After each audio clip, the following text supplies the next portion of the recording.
O nosso convidado de hoje é um apaixonado por cinema e música. Pelas suas próprias palavras, é curioso, investigador e autodidata, por enquanto, na componente científica da engenharia acústica. É licenciado em Engenharia Eletrotécnica e Telecomunicações pela Universidade de Coimbra. Em 2006, foi um dos fundadores de uma empresa que promoveu eventos nacionais dedicados à alta fidelidade e cinema em casa.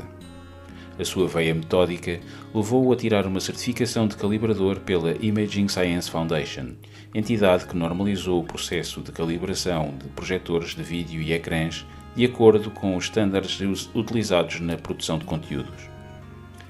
Entre 2005 e 2007, colaborou com a revista Vídeo e DVD, publicando testes técnicos a ecrãs e projetores de vídeo. Em 2009, a vontade de construir a sua própria sala de cinema levou-o a partilhar o projeto no Fórum Hi-Fi, com detalhes do desenho e do percurso da construção, o que acabou por se tornar numa experiência de troca de ideias durante todo o processo entre os vários utilizadores. A sua experiência com o vídeo levou-o também a uma evolução enquanto audiófilo. Hoje é mais pragmático e defende a importância das medições enquanto ferramenta para avaliar a qualidade sonora dos equipamentos de alta fidelidade.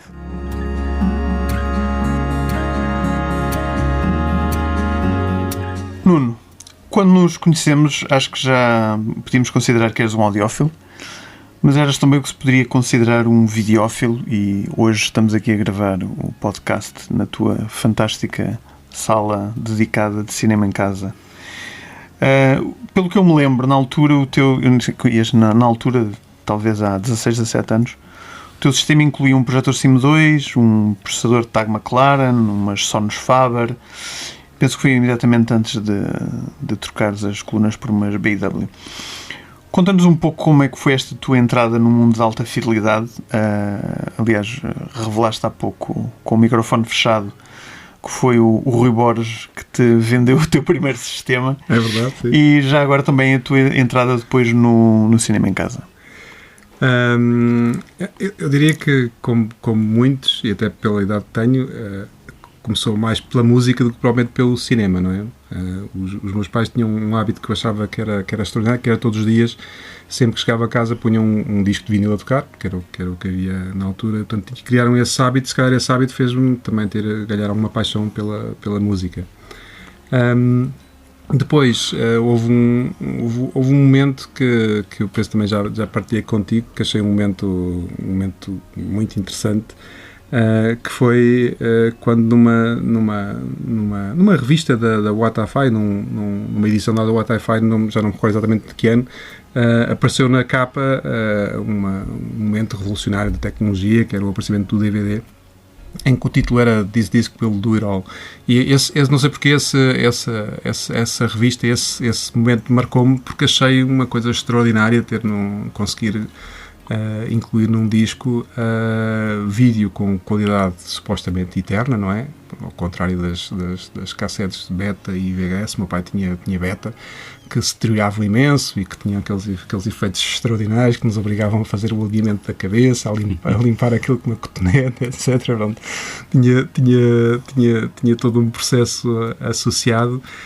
E portanto a ideia de ter uma imagem perfeita, ainda por cima associada a um outro fenómeno. Eu não estive muito envolvido, ou não acompanhei muito a parte tecnológica do Prológico, por exemplo, na fase inicial em que ainda tínhamos alguns sistemas com Prológico, não tinha muito isso, mas nesse disco colocavam-se 5.1 canais discretos, com largura de 20 a 20 mil Hz, portanto era uma coisa que eu achava extraordinário, a ideia de ter o som de um filme surround e ter isso em casa.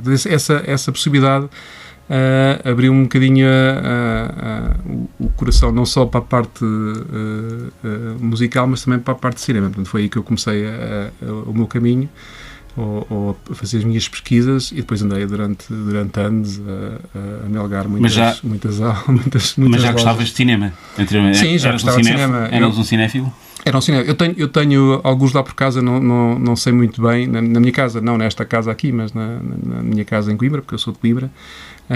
Terei lá alguns, porque eu guardava todos os bilhetes das idas ao cinema. Portanto, eu tenho lá centenas de bilhetes, portanto, sim, ia muitas vezes ao cinema, portanto, já tinha essa vida, mas não, depois para casa as coisas reduziam-se imenso, não é? Porque era uma televisão, na altura acho que eu para aí de 28 polegadas, claro. num CRT, beta, provavelmente. Num beta, e o som saía pelas colunas da televisão. Pelo menos, claro. O meu pai depois acabou por ligar aquilo ao sistema de som, mas pronto. Mas ainda chegaram a ver uns CRTs com subwoofer incorporado. Ainda tive um Philips, lembro-me que tive um Philips que tinha já uma espécie de uma tentativa de...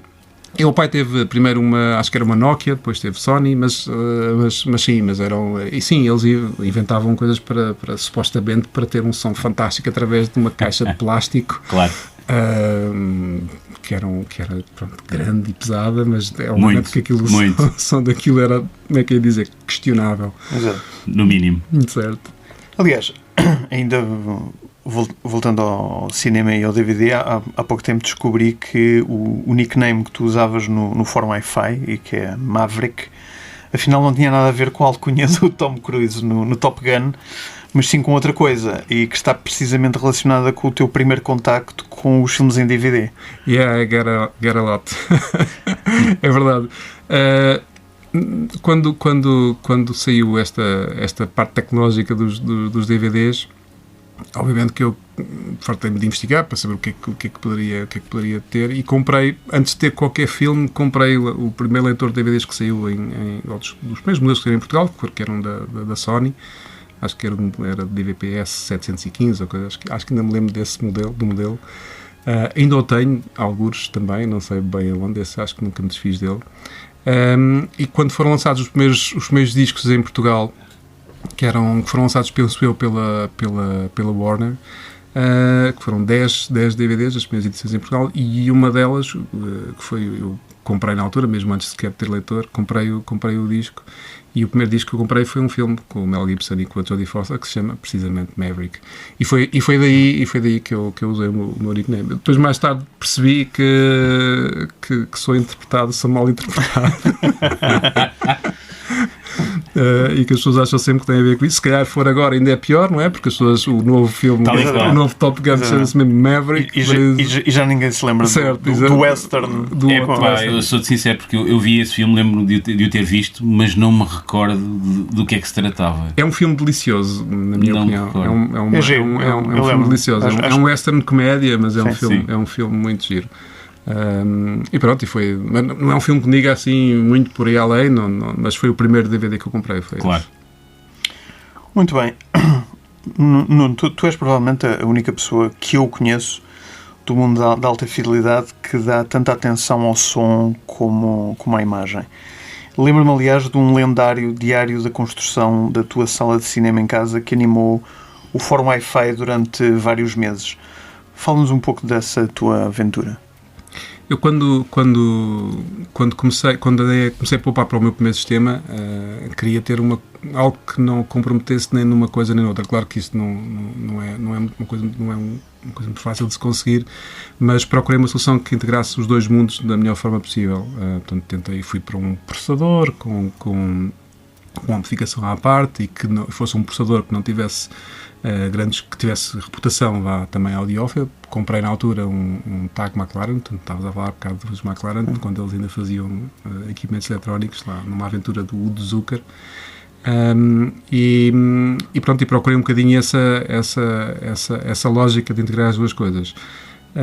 Depois, passado uns tempos, e por culpa de uma pessoa que também já foi aqui vossa convidada, o João Ganho, que me convidou a mim e a uns amigos para irmos visitar eu sei que isto é uma experiência que muitos passaram, mas pronto, eu também passei por ela, e em que ele me convidou para ouvir o sistema no estúdio dele. É quase uma experiência religiosa. É um happening, certo, sem dúvida. Eu acho que ele pode cobrar bilhetes só para estar lá meia hora. Não o faz, mas se o fizesse, se calhar... não tenho dúvidas nenhumas. Mas foi um momento inolvidável para mim, porque porque foi naquele precisamente, obviamente que ele tem equipamentos, na altura lembro que era com não só as BMW, que era as 801, como também tinha os Nimo, com modificação, portanto aquilo são coisas excepcionalmente boas, tirando os cabos, que ele dizia que eram cabos simples, portanto daí já saía um bocadinho, já arrepiava muito audiófilo, que lá entrasse, não é?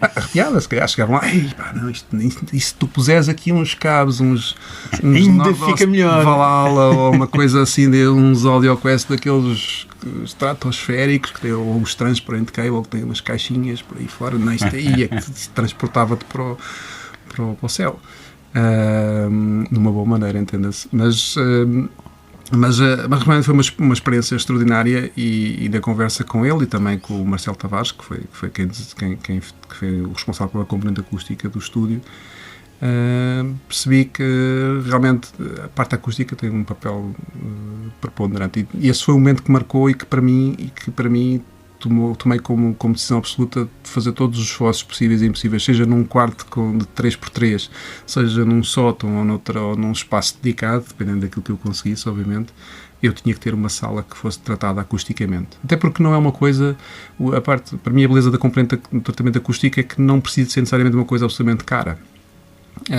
E portanto iniciei a minha investigação nessa vertente, também pedi alguma ajuda do ponto de vista da componente acústica, não é? E o Marcelo Tavares teve aqui um papel fundamental, e inspirei-me um bocadinho naquilo que os americanos fazem muito, tem muito estas threads de construção. Eles nesse aspecto é um povo que gosta muito de partilhar aquilo que sabem, e tem muito essa cultura que eu acho muito, muito boa. Então não havia nada disto por cá, nunca tinha visto nenhuma thread destas cá, então decidi fazer eu uma, e fiz tudo, desde qualquer parafuso que eu apertasse. Pronto, estava lá, hoje apertei um parafuso. Estou a exagerar, mas era um bocadinho essa lógica. E aquilo prolongou-se, a tua construção, desde o projeto até ao final, prolongou-se por quanto tempo? Ainda foram 18 meses. Embora eu tenha ali 6 meses, um período em que eu tive um problema de saúde e tive que parar, mas tirando esse período, mas foi mais ou menos um ano. Também foi um ano porque fez parte, costuma-se dizer aquela história que todo homem deve ter um filho, plantar uma árvore e escrever um livro, não é? Uma coisa assim. Pronto, eu acrescentei aí essa minha componente. Plantaste uma árvore. Plantei uma árvore, sim, exatamente, e achei que tinha que construir uma sala de cinema e que tinha que ser uma coisa que eu sentisse genuinamente que era minha. Então assumi eu todas as componentes do projeto, desde o desenho da sala, onde eu me inspirei em algumas, obviamente, e fiz aquilo à minha imagem, do ponto de vista estético. Tive a ajuda do Marcelo na componente acústica, como é óbvio, que era uma área que eu não dominava, mas toda a mão de obra foi feita por mim, portanto isso obviamente leva mais tempo. Também tive algumas escolhas, como é que dizer, infelizes, do ponto de vista de otimização de tempo, mas pronto, mas foram as minhas escolhas. Como assim? Sei lá, eu lembro, por exemplo, quando fazia a passagem dos cabos à volta da sala, eu meti na cabeça, aquilo tinha uns barrotes de alta a baixa, meti na cabeça, tinha que passar os tubos em todos os barrotes. Não todos os barrotes eu tinha que fazer 3 ou 4 buracos dentro dos barrotes para passar os tubos. Um dia chegou lá o Marcelo e disse: "Oh não, mas porquê é que você não põe ali uma calha em baixo? Passa lá tudo, não é?" E depois realmente, que é como está aqui nesta sala, como vocês veem, não é? Pronto. Portanto, eu perdi muitas horas a fazer os buracos no diabo dos barrotes todos. Portanto, mas ficou bonito. Ficou. Mas se não tivesse feito isso, ficava igualmente bonito. Tinha dado muito menos trabalho. Pronto, este é um aspecto. Há bocadinho estavas a comentar que aqui, nesta sala, não tem poucas molduras. Não é? Na outra tinha perto de 60, não é? Aquelas 60 foram para mais de 600 placas, ripas de madeira que eu colei, que biselei e aparafusei. Portanto, molduras que não são de quadros, mas sim do tratamento acústico. São literalmente molduras, são molduras de madeira. Começam por ser uma moldura equivalente a uma moldura que se compra aí onde se põe uma tela, não é? Para se pintar. É a moldura, o princípio é exatamente o mesmo, só que depois, em vez de ter o tecido da tela, tem um tecido em pano, por assim dizer, e por trás tem o tratamento acústico que eu coloquei. Portanto, sim, era isso. Tu achas até mesmo que é possível termos em casa, num setup correto, uma experiência melhor do que aquela que podemos ter numa sala de cinema? Sim, sem dúvida. Acho que sim, acho que e não é uma coisa para predestinados, nem para pessoas com capacidades financeiras. Há pouco tínhamos a falar disso. Eu, ao longo da minha vida, já estive em quartos de apartamentos com tratamento acústico, que não é nenhum tratamento XPTO em termos de valor, nada de estratosférico, coisas perfeitamente acessíveis na minha lógica, e que tocava com colunas com um budget aceitável também, na minha opinião, e a tocarem maravilhosamente bem. Portanto, eu às vezes ficava um bocadinho, uma pessoa pensa assim, quer dizer, eu às vezes estou aqui não sei quanto tempo a poupar para ter umas colunas mais XPTO, melhores, e depois chego aqui e vejo umas colunas, sem ofensa, de 600 ou 700 euros, que é uma coisa mais entry-level, diria eu, no nosso mercado, a tocarem maravilhosamente bem. Isto está ótimo aqui, isto toca muitíssimo bem. Porque de facto na sala certa, com o tratamento certo, há colunas que, desde que não sejam criações assim um bocadinho absurdas, tocam maravilhosamente bem. Portanto, sim, consegue-se num espaço caseiro ter uma experiência estéreo, ou cinema, neste caso, que era o que estavas a perguntar, muito, muito boa. A maioria das pessoas, então, se calhar é uma área a qual descura um pouco, não é? O tratamento da sala. Ou até mesmo, às vezes, a própria sala onde querem colocar determinadas colunas. Não é a sala adequada, eventualmente. Não é fácil para já, porque nós somos um ser que vive sempre em parceria com alguém, não é? E, portanto, logo aí, a não ser que aconteça um milagre muito raro de terem os dois exatamente a mesma paixão, vai haver sempre aí alguma clivagem, não é? Algum conflito de interesses. Portanto, de um lado procura-se a estética e o minimalismo, em alguns aspectos, e no outro lado procura-se o nirvana acústico. E estas duas áreas são, normalmente, na grande parte, incompatíveis. Não é fácil. Por um lado. E por outro lado, assim, as pessoas tipicamente ouvem música num espaço comum, que é a sala. Portanto, é multifunções, é um espaço multifunções. Exatamente, e num espaço multifunções, eu às vezes imagino, se eu tivesse um orçamento ilimitado, às vezes não só pensa num cenário Euromilhões, se eu tivesse um orçamento ilimitado e quisesse criar um espaço em que fosse multifunções, em que eu carregasse num botão ou fizesse qualquer coisa e aquilo se transformava numa sala acústica espetacular, isso era possível. Não era, mesmo que o céu fosse o limite em termos da minha imaginação, não era uma coisa fácil de conceber. Acho que não. Mas consegue-se ter num espaço comum, consegue-se ter uma qualidade de som fantástica, com alguma sanidade de convivência com a alma gêmea. Ok, voltando à alta fidelidade, entretanto, e como acontece basicamente com toda a gente que apanha este bichinho, foste fazendo o upgrade ao teu sistema. O que é que tens neste momento cá por casa? É o que vocês veem aqui à vossa volta. O podcast não tem vídeo, não é? Portanto, ainda não. Os nossos ouvintes não podem ver, mas... Nós depois tiramos uma foto e colocamos nas redes sociais. Mas eu, neste momento, tenho um sistema 7.3.4, se quiseres, uma denominação à la Dolby, por assim dizer. Portanto, 7 colunas aqui no base layer, vai por assim dizer. Depois tenho 4 colunas a fazer átomos e tenho 3 subwoofers.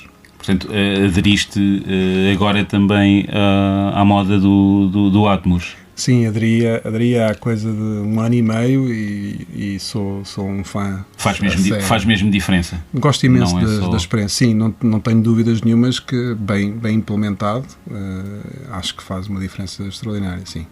Okay. E depende, como em tudo, depende muito dos conteúdos. Por exemplo, eu ontem já tinha lido várias pessoas a falarem sobre isso, ou em fóruns já tinha ouvido vários comentários sobre isso. Uma série que eu comecei a ver sozinho cá em casa até, e percebo porquê, porque ela é uma série estranha, mas vi porque me foi recomendada e acabei por ficar fã dela, e estou agora a ver a última season, que é o Stranger Things. Ok. É giro, é mentira. E nesta última season já tinha lido que a banda sonora Atmos, que estava muito boa. Okay. E eu fiquei curioso, ainda bem que eu tenho um sistema com Atmos, posso desfrutar disto. Então ontem à noite vi o primeiro episódio da última season.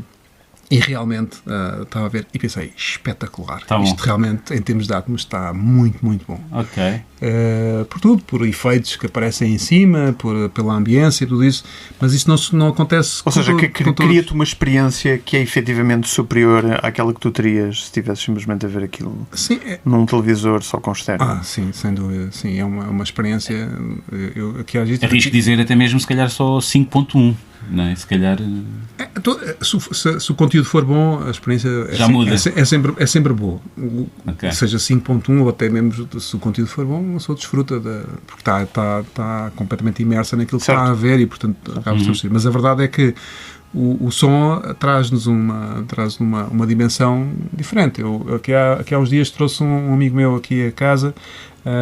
E ele estava aqui a ouvir e pediu-me para fazer uma outra demo e eu fui buscar uma demo, então fui buscar uma demo de um filme que adorei, que é Quiet Place, e há uma determinada cena em que ela está num piso e tem um bicho, portanto, se houver aqui algum spoiler, fica no já piso de cima. Eu já vi os dois. Pronto, está um bicho no piso de cima e a casa, portanto, tem a madeira, portanto, tem aquelas casas americanas, aquelas que rangem madeira. Pronto, e o que acontece é que vocês se ouvirem essa cena aqui, a sensação é incómoda, porque não é literalmente incómoda, porque tu estás aqui sentado e tu tens claramente a sensação, porque a trilha está muito bem feita, que tens um bicho na parte de cima. Portanto, e já me aconteceu... Vais confirmar lá acima, está lá alguém. Não, neste caso, obviamente não vou, mas digo com toda a sinceridade que já houve situações em que filmes em que eu estou aqui a ver e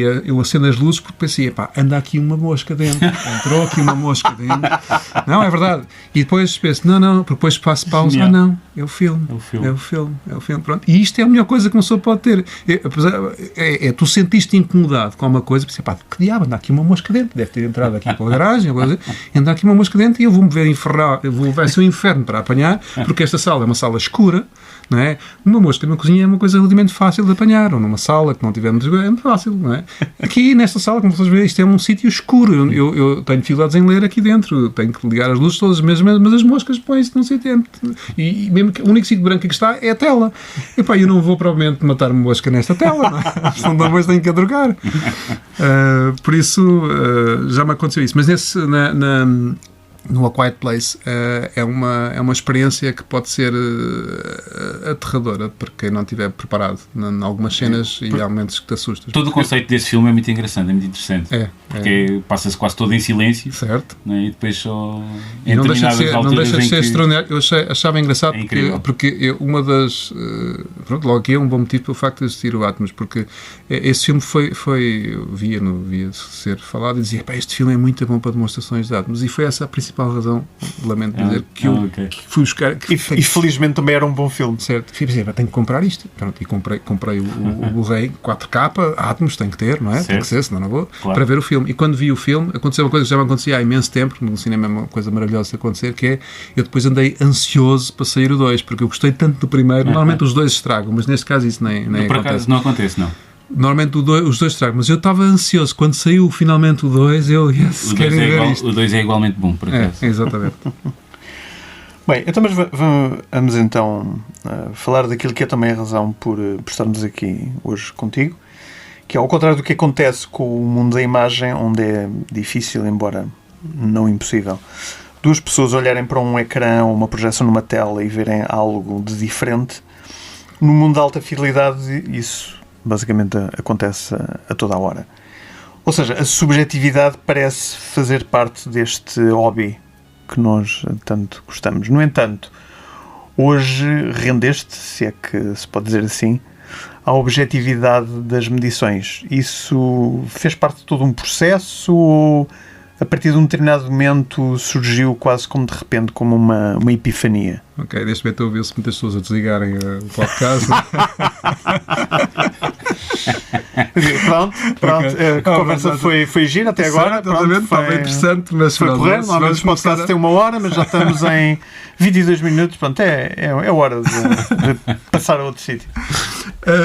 Uma coisa, eu pergunto, posso sempre perguntar, porquê que não existe mais objetividade também na parte do áudio? Uma das coisas que achava interessante quando comecei a fazer este meu caminho, também na parte do cinema, uma coisa que eu achava interessante é que eu ia ver, fiz demos de projetores, fiz imensas demos de projetores, até de alguns daqueles com 3 tubos, porque eu, queria muita ideia de ter um cinema, tem que ter um projetor, não se, agora já tens ecrãs grandes, mas mesmo com os ecrãs grandes eu continuo a ser apologista de um projetor. Mas na altura, então, o máximo que se conseguia era 32, havia a Sony Philips tinha um modelo de 36 polegadas, mas nada mais. É por aí.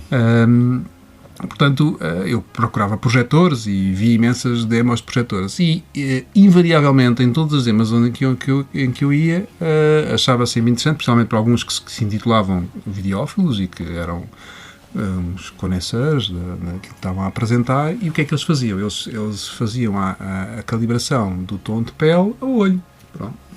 Era aquilo que eles achavam que era o tom de pele.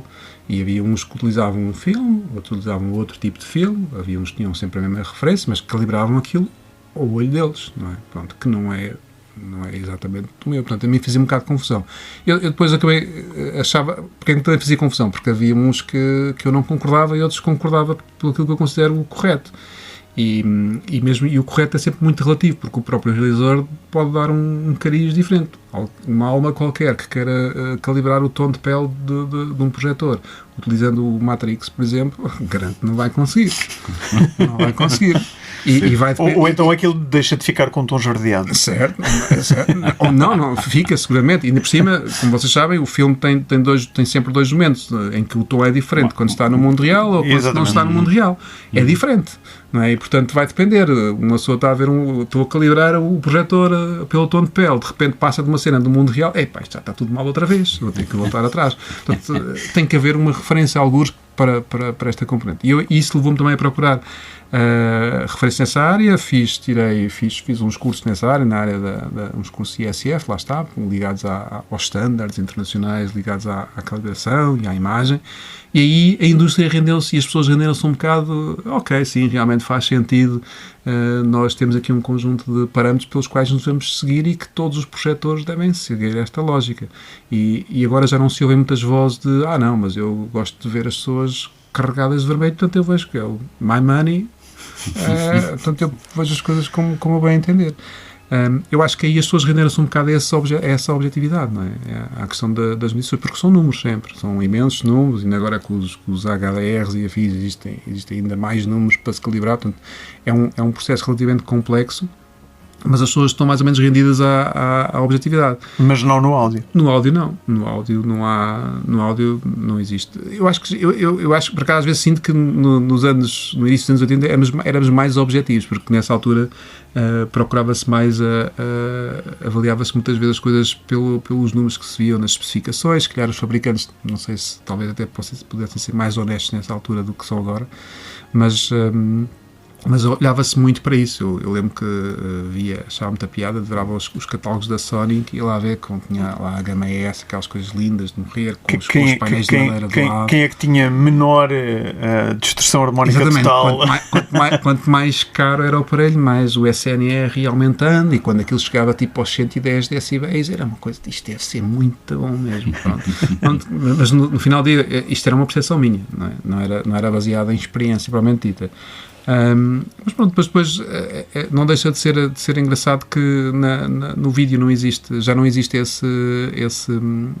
essa barreira, mas existiu, porque durante muito tempo eu lembro de falar com pessoas nas lojas, e às lojas do vídeo, e eles diziam, não, porque eu ia atrás e levava-te comigo o Video Essentials, na altura foi o primeiro dos primeiros do Joe Kane, que foi os primeiros. Aquele DVD que se usava para uma calibração ao olho, mas apesar de tudo com referências, com imagens de referência. Certo, com referências. E era uma coisa muito básica, porque tu calibravas o nível de preto, o nível de branco e as cores, e o sharpness, que era isso que a maior parte das televisões também tinham para se calibrar. Mas só com esses 4 parâmetros, que era uma coisa relativamente simples, conheces aquilo nos trincos, por assim dizer. Mas havia, eu quando eu levava sempre esse disco e as pessoas olhavam para mim como um ET, tipo, este caramelo com discos para pôr aqui, não, isto está afinado, já tive a afinar isso. E disse, não, mas como é que afinou? Afinei, pus aqui este filme, que eu sei como é que as pessoas devem parecer, sei qual é o aspecto que deve ter e, portanto... Ou seja, a tal calibração pelo tom de pele. É, certo, exatamente, é um bocadinho isso. Isso era uma coisa que detectavas também nos cinemas, nas salas de cinema, ou não? Não, eu acho que nas salas de cinema sempre houve uma preocupação diferente. Sempre houve uma preocupação diferente, sempre foram muito virados para isso, sim. Acho que sim. E na altura a malta das salas de cinema devia estar contentíssima e a esfregar os dedos, a esfregar as mãos, porque realmente no vídeo doméstico ninguém se entendia, não é? Certo. E eles, pois, deixa chegar lá. Não, essa foi um bocadinho também a gênese da ISF, não é? Que foi uma fundação que foi criada precisamente porque não havia nada que pusesse ordem nisto, por assim dizer. E a ISF foi inteligente porque não só alcançou as pessoas... Já agora, desculpa, explica aqui aos nossos ouvintes o que é a ISF. ISF é Imaging Science Foundation, foi uma entidade que foi criada um bocadinho para procurar standardizar um bocadinho a indústria. Na componente da imagem, precisamente porque havia uma anarquia, cada um fazia as coisas como entendia. Mesmo os fabricantes? Mesmo os fabricantes, sim. Os fabricantes, lá está, cada um tinha o seu estilo de imagem, portanto... O que não deixa de ser bizarro, porque... Ou seja, a marca X tendia a ter umas cores mais quentes, a marca Y... Era uma forma de se diferenciarem, okay. Sim. Mas não deixa de ser bizarro, porque alguns desses fabricantes também, se calhar, forneciam as próprias salas de cinema, não? Sim, alguns sim. A Sony, por exemplo. Sim, mas aliás, a Sony tinha displays que utilizavam como referência para a calibração de tudo o resto, e ainda tem, penso eu. Mas sim, mas não fazia muito sentido, mas lá está, eles iam atrás daquilo do que era o público. Então havia o público Sony, havia o público Philips, o público Panasonic, eram os principais nessa altura, pelo menos. E cada um tinha um bocadinho o seu estilo de imagem. Depois, quando começou a aparecer a ISF, já era mais a parte do processamento da imagem, não tanto as tonalidades, essas coisas todas, mas havia, sim, mas cada um tinha a sua filosofia. Mas no cinema, se vocês repararem, enquanto que nós no cinema em casa há uma preocupação de terem amplificadores XPTO que custam fortunas, no cinema a lógica é um bocadinho diferente, não há uma grande preocupação há uma preocupação de ter potência suficiente, obviamente níveis de distorção aceitáveis, etc, mas são coisas um bocadinho mais mainstream, por exemplo, não são coisas são coisas do setor profissional. Aí continua a haver um bocado uma divisão entre o que é profissional e o residencial. Mas voltando ao áudio e à alta fidelidade, tu, enquanto audiófilo, que acho que de alguma forma, tirando por vezes o sentido pejorativo que algumas pessoas lhe dão, acho que te continuas a considerar como um audiófilo. Sim. Tu também, penso eu, começaste esta jornada, como todos nós, com alguma subjetividade. E ainda tenho muitos vícios. Não, há coisas que eu não me consigo lembrar. Sim, mas retomando a minha questão, esta tua passagem da objetividade, da subjetividade, para tanto quanto possível uma objetividade, ou para uma objetividade possível, foi um processo gradual, ou houve aí uma epifania do teu lado? Sei lá, acho que é sempre um culminar, não sei se não houve provavelmente um momento, mas a mim sempre faz-me um bocado de confusão às vezes.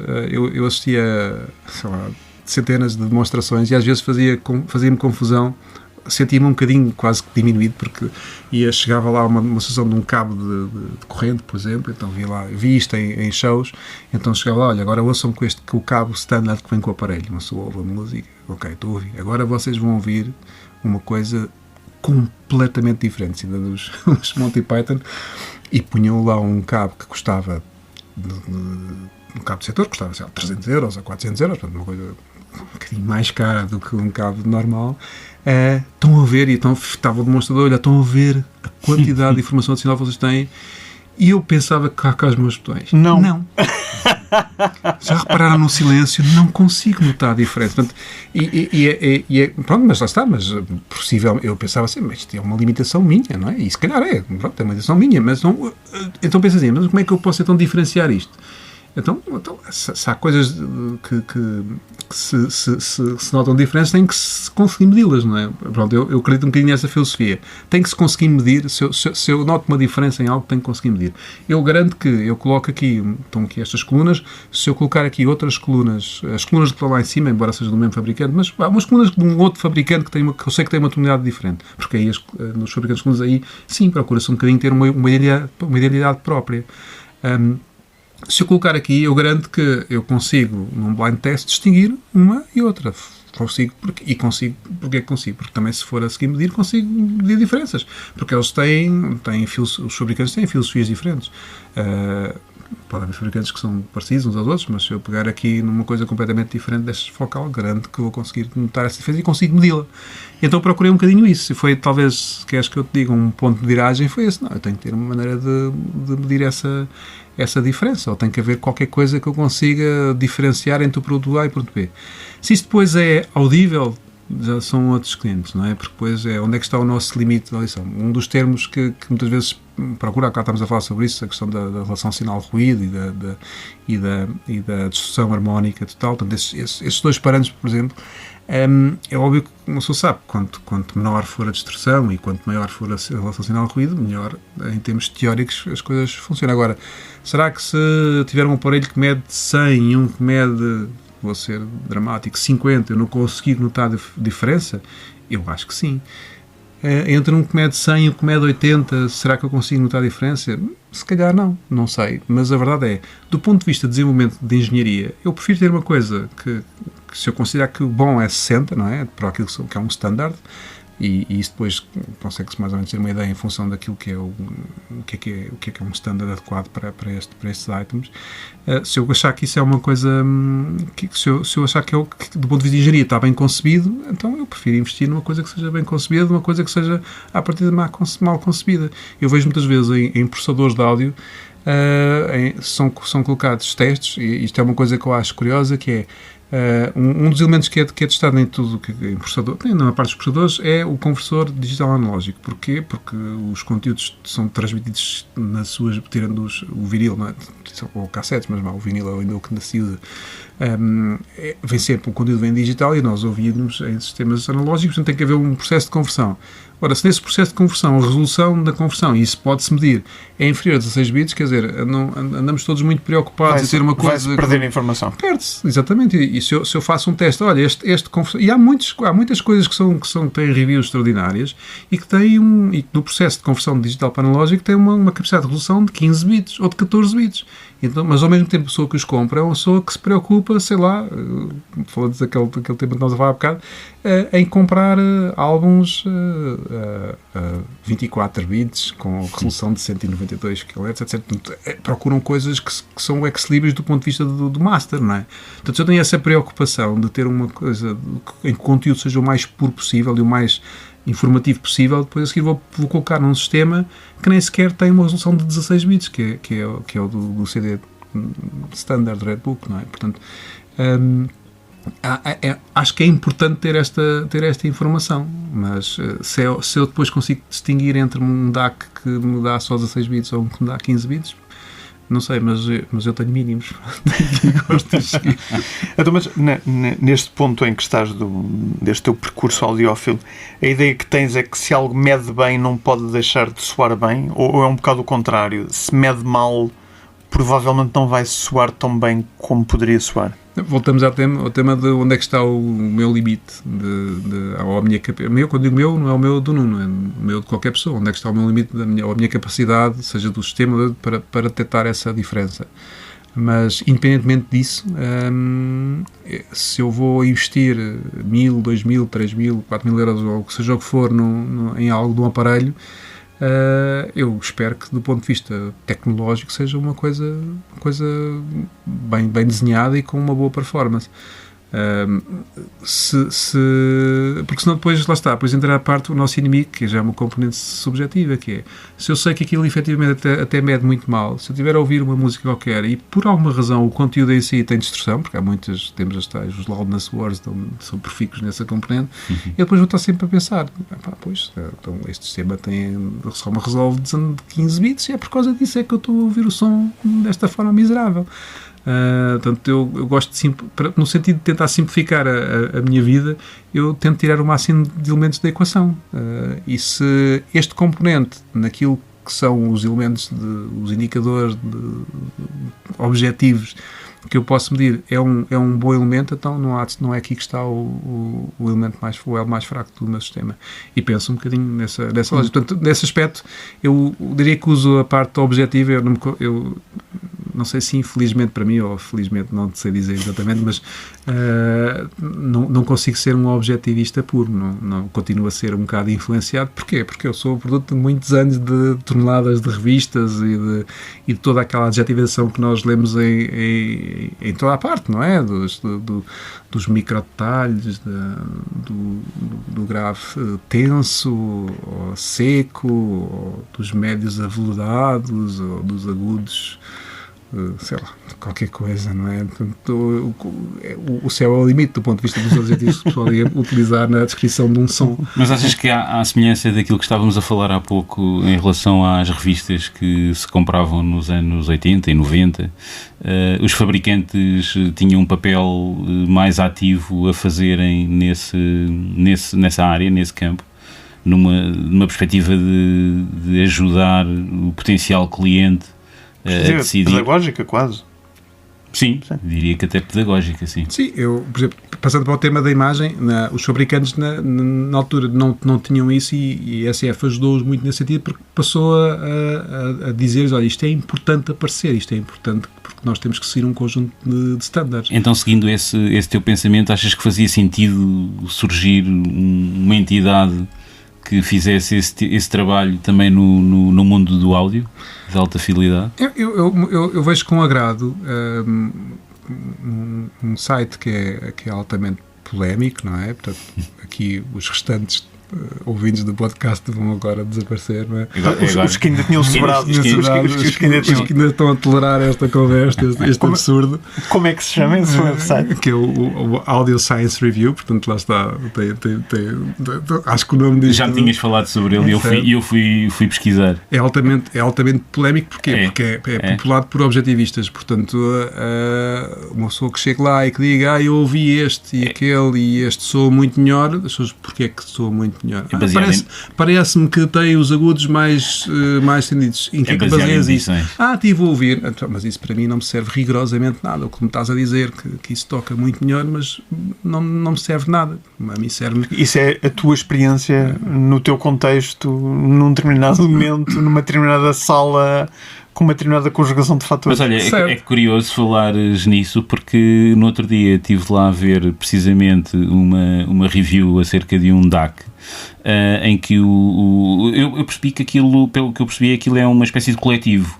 Não é só uma pessoa que faz reviews, é mais do que um, não é? Começou por ser um principal, que até é uma pessoa que tem um currículo, acho muito interessante, não é? Passou pela Microsoft e coisa do género. E então eles fizeram lá um review a um DAC, em que o DAC, havia lá em determinadas características estava a medir mal, e ele publicou os resultados que obteve, e a marca disse-lhe que tinha uma versão do DAC com uma atualização qualquer, e enviou-lhe o DAC para ele voltar a fazer a review com as medições. Portanto, há aí qualquer coisa que já se vê que... Certo, e ele tem... Eu acho que tem... Eu às vezes fico triste porque vejo muita... É uma pessoa e é um site muito hostilizado no mundo da internet. Pelo menos eu vejo muito isso. E fico um bocado triste de ver esta reação das pessoas, porque... já aconteceu, por exemplo, fabricantes como a Denon ou outras grandes marcas do nosso mundo, por assim dizer, que lançam produtos que têm problemas, têm defeitos, ele detecta-os, comunica, fala com o fabricante e o fabricante corrige. E ele detecta isso porquê? Porque mede. Okay? Claro. E a verdade é, eu acho que isto é um serviço público, acho que é uma coisa... Ele faz aquilo, pelo tempo dele, não é? Ele inclusive vi mais uma ou outra review que fez e não aceita sequer... Porque a marca cria... Esta marca, eu não me lembro exatamente qual é a marca, não interessa. Para além de lhe querer enviar o aparelho novo, portanto com um update feito, queria-lhe pagar. Certo. Queria-lhe pagar para ele fazer e ele não aceitou. Não aceitou e não ficou, não aceitou, não só não aceitou, como depois devolveu o aparelho. Sim, a maior parte dos aparelhos que ele testa são enviados por utilizadores. Tu tens um aparelho qualquer que tens uma certa curiosidade. Exato. É um bocado abrir a caixa de Pandora, Okay. mas tens uma certa curiosidade para saber se ele é bom ou não. Tu até andas há 20 anos a ouvi-lo e achas que ele é espetacular. Pronto, e depois mandas para lá e ele diz, esquece. Esquece lá isso. Certo, pode acontecer isso. Mas acho que isto tem acontecido com muitos. Há vários fabricantes que interagem com ele, porque ele, tipicamente, antes de publicar os testes, diz, olha, isto é o que aparece. Então vocês estão de acordo? E muitas vezes diz sim, é isto. Okay. Outros dizem, não deve ser bem isso, ou então há aqui coisa que não está bem. E ele tenta coisas que são totalmente essenciais. Eu acho, por exemplo, há muitas pessoas que ele parece lá, há um aparelho qualquer que é um aparelho para reduzir jitter, por exemplo, que é aquela coisa absolutamente horrível no mundo do áudio digital. A questão do jitter até assim, tem uma conotação muito negativa, não é? Sim. Então há os jitters e há aparelhos que dizem que tem um supressor de jitter ou que faz uma coisa... E faz um reclocking. Exatamente. Ou whatever. Pronto, mas chega lá e diz assim, ok, então vamos lá ver se isto funciona. Okay? Porquê? Porque eu tenho aqui um aparelho, ele por acaso, ele tem um aparelho que custa fortunas, sei lá, custa tipo 70 mil euros, 80 mil euros, só para medir. Só para medir. Okay? Ele tem essa felicidade. E ele chega, mas este aparelho mede o jitter, vamos ver. Okay? Então ele mede o jitter antes e mede o jitter depois desse aparelho que custa $1000, por exemplo. E diz assim, meus amigos, estão a ver aqui este jitter antes e o jitter depois? É igual. São iguais. É igual. Okay? Portanto, esta coisa de redução de jitter o que não é igual, mas houve uma redução de $1000 na carteira de alguém.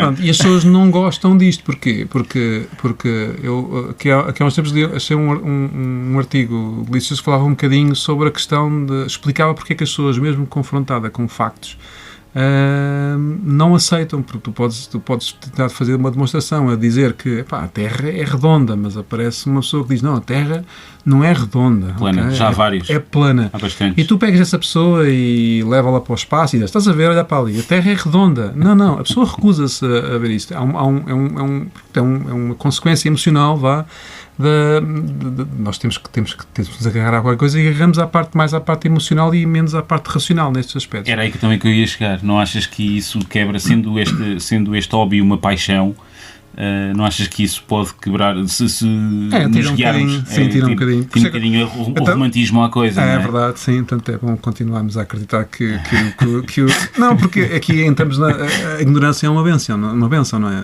É um facto. Não existe melhor do que se olha para o Nuno. Eu estive aqui a ver o teu sistema, o António vai chegar para o Nuno, vi aqui o sistema, tenho aqui uma coisa espetacular. Eu vou-te deixar aqui um cabo, um interconecto, tu vais ligar ali e vais ver que o teu sistema vai ter muito, porque eu já fiz testes e não sei o quê, e tu convences-me, e eu ponho e isto realmente está muito melhor, espetacular. Mas aquilo medido. Não, ou então pronto, eu tive uma experiência com um teste de cabos em que isso... Eu ia-te perguntar, desculpa lá, já agora, era uma das coisas que tinha aqui neste teu processo, teve alguma influência aquele episódio que me contaste do teste AB com cabos de coluna? Porque acho que é uma boa história para contares aqui aos ouvintes. Era sobre isso que ias falar. Sim, ia dar esse exemplo. Antes de dar esse exemplo, vou dar um outro. Eu quando era mais novo, fiz uma caixa para fazer psicadélicas no meu quarto, portanto, como eu gostasse, ouvia música e lembro-me bem, também montei uma dessas com os kits que havia. Certo, fiz uma coisa dessas. E a caixa de psicadélicas, montei aquilo numa caixa de madeira, portanto, para uma coisa que passa corrente, portanto, perfeitamente seguro, como vocês podem imaginar. E tinha 3 potenciómetros, que aquilo ajustava basicamente a sensibilidade das luzes às gamas média, frequência. Às frequências. Mas aquilo não tinha nenhuma influência no som, porque ele estava ligado à parte elétrica, à parte das lâmpadas. Certo. Pronto.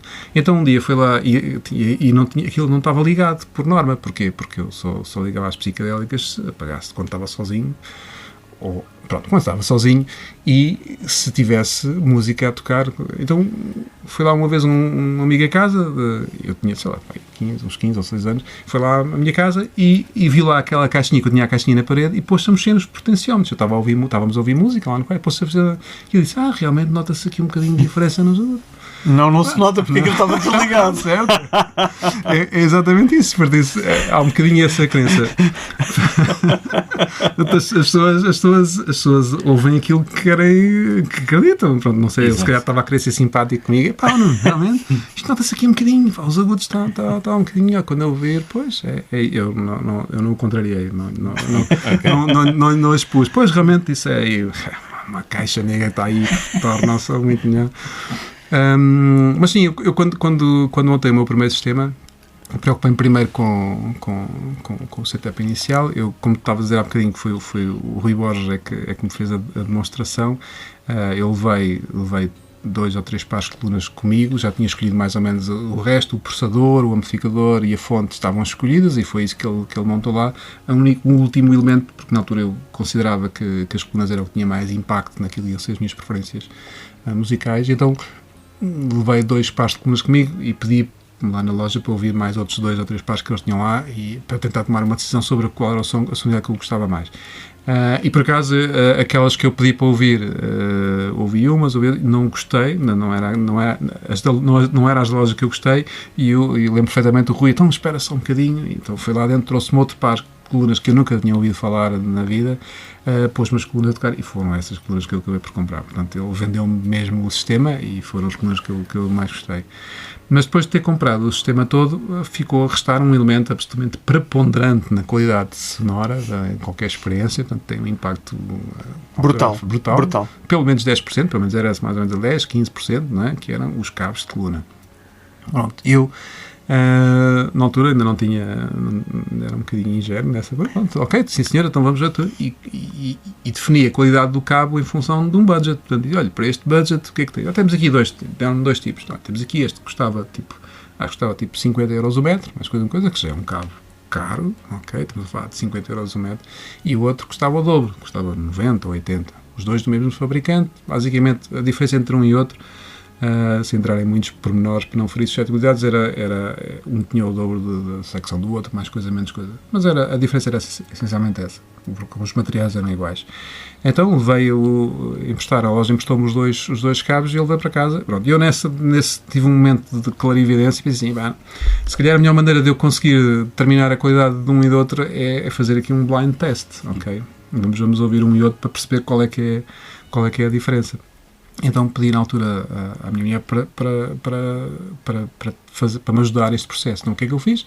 Olha, estão aqui estes 2 cabos, estão aqui já pontinhos, eu vou lá para dentro, tu pões o cabo, pões um dos cabos, ok? E tomas nota, ok? E eu venho aqui, com os cabos todos tapados, portanto eu não vou ver, vou ouvir este cabo. E a seguir, vou lá para dentro outra vez, tu trocas, ok? Os cabos, pões-me o outro cabo, e eu depois digo qual é que eu gostei mais. Ok, e pronto. Eu pus exatamente a mesma música a tocar, fiz a experiência, ouvi uma música e ouvi outra, e no final fiquei contente. Porquê que fiquei contente? Porque eu notei diferenças. Pensei, boa. Notei diferença nos cabos. Agora, vamos lá ver eu acho que se eu tivesse escolhido como o melhor cabo, o cabo mais barato, eu ia ter um problema de consciência, porque ia pensar assim, tu não estás a ouvir bem. Porque o cabo mais barato não pode tocar melhor do cabo mais caro. Não dá, não pode ser. Portanto, ou é surdo, ou então não está. Qualquer coisa aqui que não está bem. Portanto, eu na verdade, para ser honesto, eu queria que o cabo que eu mais gostasse era o cabo mais caro. Mais caro. Era, porque assim tudo fazia sentido. Okay? Tudo fazia sentido. Era o cabo mais caro e era o que eu gostava mais. E ficava perfeito. Pronto, e então ouvi um e disse, olha, o que eu gostei mais foi este. Não sei se foi o primeiro, foi o segundo, não interessa. E eu perguntei-lhe, agora diz-me quanto é que eu vou ter que gastar. E ela disse, era o mesmo cabo. Não troquei. Pronto. O efeito placebo e era mais barato. É lixado. Por acaso não sei dizer, para sincero, não sei se era o mais barato. Não sei se era o mais barato. Mas era o mesmo cabo. O efeito placebo tem um efeito. Tem lixado. Tem um efeito. É lixado. É. O Alberto Silva, aqui há uns episódios atrás, falava também muito na questão da importância da sala de audição.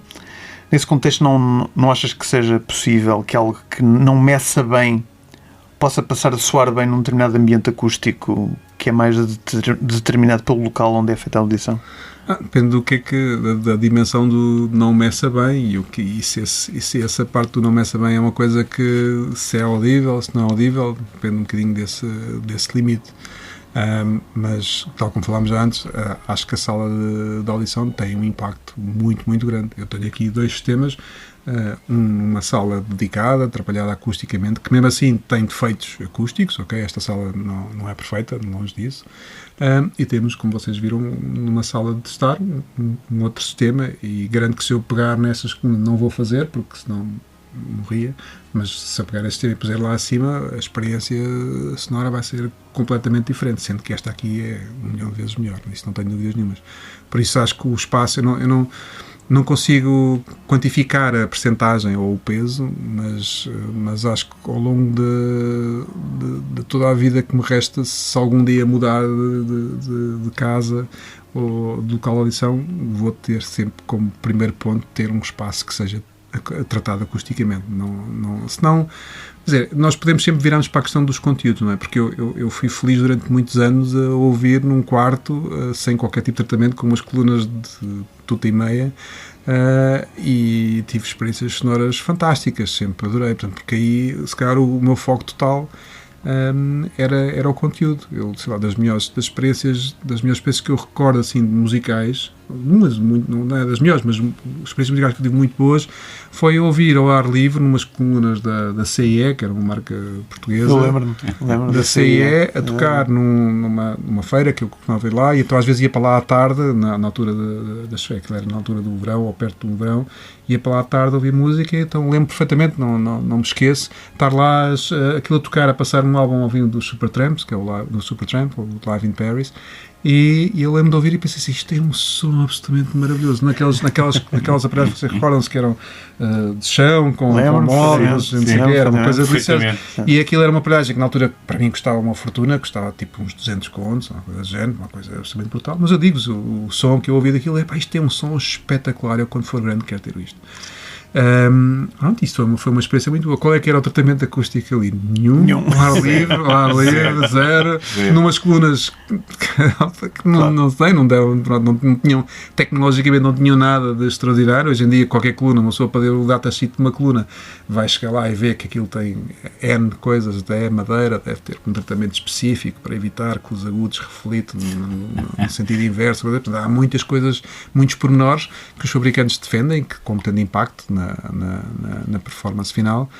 Naquela altura era uma caixa com um paralelepípedo com cones à frente e um buraco atrás ou à frente para aumentar os graves. Não havia muito mais do que nem isso. Nem amortecimento devia ter dentro nem nada.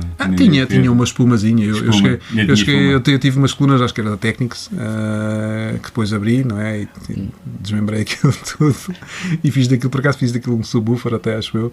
Mas aquilo lá tinha uma espuma amarela, assim, pronto, aquilo era só para amortecer um bocadinho, sim, mas tinha. Por isso a experiência é sempre muito relativa, porque as pessoas às vezes estão totalmente absorvidas pelo conteúdo e não estão tão focadas na... Voltando ao início ainda, inclusive quando não estávamos com os micros ligados, estávamos a falar de percepção, não é? Isto é tudo uma questão de percepção. Como acontece às vezes quando estamos a viajar, vamos num determinado país, num sítio qualquer, num restaurante e comemos um determinado prato, não é? E depois temos a ideia peregrina de que queremos replicar aquilo depois em casa. Quando for para casa vou fazer isto. Certo. E nunca sabe o mesmo. É impossível. E é muito fácil, e é isso também de responder um bocadinho àquilo que o António estava a perguntar sobre o que é que me levou a procurar este objetivismo. É muito fácil alguém chegar ao pé de ti com a argumentação certa e convencer-te a ouvir certas coisas, quer elas estejam lá, quer não estejam. E eu via muito isso nos audio shows, não estou a falar dos audio shows portugueses, provavelmente exclusivos, porque também assistia outros fora de Portugal, mas lembro-me que... Até organizaste outros. Eu também organizei alguns, é verdade, mas havia muito aquela coisa de reparem só, olhem, foquem só neste aspecto, não acham que o grave aqui está muito mais seco, e tu começas a realmente acho que sim, parece-me que sim, e não reparam, este tipo de coisa que fazia um bocado, não reparam que o grave está muito mais estendido, Está muito mais estendido, muito mais, para aí uma oitava. E depois, aí, eu pensei, uma oitava estendido, então, mas isto mede-se de uma forma muito fácil. Eu aqui em casa consigo, eu, sabe Deus, e infelizmente para mim, a quantidade de vezes em que eu já terei medições aqui nesta sala. Mas isso mede-se, não é? Mas depois tu chegas lá e medes e existe essa sensação. Não existe. Não existe. No entanto, as pessoas ouvem, não é? Ora, se não existe, as pessoas ouvem, o que é que está? Porque o que pode estar aqui? uma preparação, foram condicionados. Um condicionamento prévio. Certo. As pessoas às vezes ouvem aquilo que alguém lhes diz. Pá, nota, repara bem. Ouves, não ouves? Ouve, sim senhor. Ouve, realmente tens toda a razão. E as pessoas acreditam, mas isso não há mal nenhum. Lá está. A ignorância nesse aspecto é uma benção. Se eu sou feliz com isso, boa. E essa costela é ter sempre um bocadinho a minha geração, pelo menos, eu não me consigo livrar não consigo ser 100% objetivista. Gostava de ser, porque se calhar algumas coisas era muito mais pragmático, e é aquilo e mais nada. Mas como o Fernando estava a dizer, também é bom ter um lado romântico e acreditar nessa diferença, porque eu também, senão isto era tudo um bocado enfadonho, não é? Chegamos a um estado muito... Até porque, e há um outro aspecto que nós às vezes estamos aqui um bocado focados em certos indicadores de performance, não é? E temos como uma coisa má, por exemplo, a distorção. Mas se calhar, das coisas que mais gostamos de ouvir, muitas vezes em áudio, é a distorção. Uma guitarra elétrica, se eu puser aqui o Mark Knopfler a tocar o princípio do Money for Nothing, é uma guitarra a fazer distorção, ou o AC/DC tem distorção a dar a rodas. Eu adoro AC/DC. Mas já agora convinha que a essa distorção não se somasse a distorção do amplificador, não é? É exatamente isso. É assim, mas tocaste num ponto-chave. É isso mesmo. É assim, eu quero ouvir aquela que é suposto ouvir, não quero ouvir mais nenhuma. Por isso não é necessário acrescentar. Nuno, estamos a chegar ao fim deste episódio e, como sempre, vamos fazer a pergunta da praxe que fazemos a todos os nossos convidados. Tens algum disco ou alguma música que não te saia da cabeça? Depende do dia, da hora e do lugar onde esteja. Mas se puder, assim, seja para o áudio, seja para o vídeo, não é fácil a pessoa escolher uma peça ou uma ópera, mas se puder escolher uma música ou um álbum que, mais porque me acompanha quase desde que eu me lembro de ser gente, seria o álbum dos Dire Straits, o Brothers in Arms, que tem o So Far Away e por aí fora, porque é um álbum que, já os Dire Straits foi claramente a primeira banda pela qual eu me apaixonei. E depois porque esse álbum é o álbum que eu uso ad nauseam em tudo quanto é audições. Sempre que tenho alguma referência, sempre quero ter alguma referência, é com esse álbum que eu uso. E é um bocadinho o álbum que me faz quase sempre infeliz. Isto é um bocado triste dizer, mas é uma verdade. Porquê? Porque eu tenho como memória musical a primeira vez que eu ouvi esse álbum a tocar em vinil na minha aparelhagem CE, portanto ouvi aquilo e ouvi aquela, e para mim aquela é a perfeição. Portanto, aquele momento, aquele som estava espetacular, porque isso gerou-me uma emoção quando ouvi esse álbum. E portanto tenho sempre como referência, sempre que eu procuro, mas já consegui ouvir muitas vezes isso, não é? Mas sempre que eu procuro num sistema ouvir qualquer coisa, procuro sempre essa sonoridade. E portanto, se pudesse escolher um álbum, seria... Há quem diga que quando chegamos a este patamar de audiófilos já nunca vamos ouvir a música com a mesma ingenuidade, não é? Não, isso já nunca vamos ser surpreendidos da mesma forma que fomos, não é? Não, esse barco já zarpou. Já zarpou há muito tempo. Por acaso, aqui há uns tempos numa série, estava a ver uma série que achei muito gira, que é o Chuck, em que o melhor amigo deles, eles são os dois fanáticos pelo Star Wars, por toda a série de Star Wars. Então um deles tem um problema, pronto, no correr da série, e então tem perda total de memória. Então o outro ficou super invejoso. Porquê? Porque ele ia poder ver toda novamente a série sem se lembrar dela. Pela primeira vez. Portanto, é aquela emoção da primeira vez. Claro que depois estragam-lhe a série, porque não dizem logo quem é que é o pai, e por aí fora, olhando aqui para a tua t-shirt. Não estar aqui a cometer spoiler, não vai haver estar aqui algum adolescente ou alguma criança de 14 anos a ouvir. E eu não quero que lhe estraguem o filme. Olha, e já agora, uma vez que estamos aqui na tua sala de cinema em casa, tens algum filme, ou pode ser um concerto, eventualmente? Ou uma banda sonora? Uma banda sonora? Assim, para um cinéfilo está a dizer qual foi o filme favorito é uma tarefa impossível, mas posso dizer 2 filmes que me marcaram e porque quando fui ver o filme ao cinema, não sei se era por não ter nenhuma expectativa, mas quando vi o filme ao fim dos primeiros 2 minutos eu já sentia uma certa, não estava histérico, não é? Porque eu não pratico histerismo no sala de cinema, mas interiormente estava histérico, estava mesmo empolgado, pensei, pá, espetacular, vou adorar este filme, e acabei por adorar o filme, que foi o Matrix.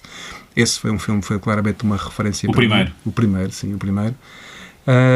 Mas o filme que eu uso também como referência como um filme fantástico e que tem sido sempre foi o filme com o qual eu estreiei a minha sala de cinema quando a construí, e também foi o primeiro filme que eu vi aqui.